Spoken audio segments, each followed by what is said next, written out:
వ్యవసాయ శాఖ మంత్రి తుమ్మల ఆదేశాలతో జిల్లాలో పత్తి కొనుగోళ్లు పునఃప్రారంభమయ్యాయి. కాటన్ కార్పొరేషన్ ఆఫ్ ఇండియా నిబంధనలకు వ్యతిరేకంగా పత్తి కొనుగోళ్లు నిలిపివేసి బంద్ పాటించారు మిల్లర్లు.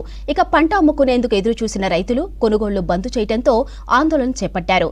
దీంతో మంత్రి తుమ్మల ఉన్నతాధికారులతో మాట్లాడి పత్తి కొనుగోళ్లు సజావుగా జరిగేలా చర్యలు తీసుకున్నారు.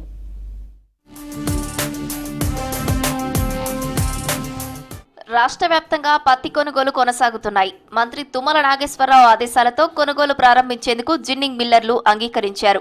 సీసీఐ రూల్స్ పై ఉదయం నుంచి నిరసనలు తెలిపారు మిల్లర్లు. రాష్ట్ర వ్యాప్తంగా కొనుగోళ్లు బంద్ చేశారు. దీంతో కొనుగోళ్ల సెంటర్ల ముందు పత్తి రైతులు ధర్నాకు దిగారు.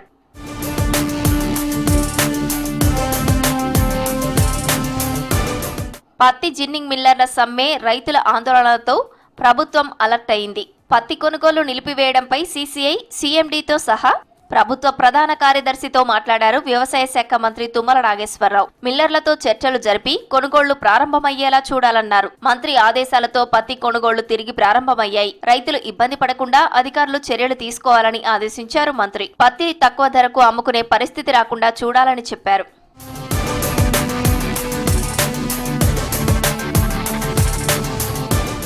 కార్పొరేషన్ ఆఫ్ ఇండియా వైఖరికి నిరసనగా ఉదయం పత్తి కొనుగోళ్లు నిలిపివేశారు వ్యాపారులు. అన్ని సీసీఐ కేంద్రాలతో పాటు మార్కెట్ యార్డులు, జిన్నింగ్ మిల్లుల్లోనూ కొనుగోళ్లను ఆపేశారు. గతంలో సీసీఐ ధరతో పాటు తేమ, బరువు విషయంలో కఠిన నిబంధనలను విధించింది. దీనిపై వ్యాపారులు అభ్యంతరాలు వ్యక్తం చేశారు. మరోవైపు సమాచారం లేకపోవడంతో పత్తి అమ్మకానికి తీసుకొచ్చి ఇబ్బంది పడ్డారు రైతులు.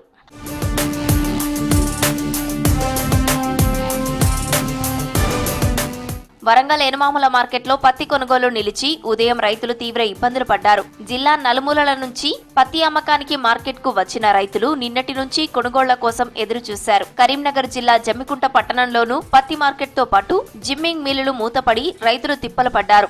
ఉమ్మడి ఆదిలాబాద్ జిల్లాలోనూ పత్తి వ్యాపారులు బంద్ చేపట్టారు. సమాచారం ఇవ్వకుండానే పత్తి కొనుగోళ్లు నిలిపివేయడంపై నిర్మల్ జిల్లా బైన్సా పట్టణంలో పత్తి రైతులు ఆందోళనకు దిగారు. బైన్సా నిర్మల్ జాతీయ రహదారిపై బైఠాయించి నిరసన తెలిపారు.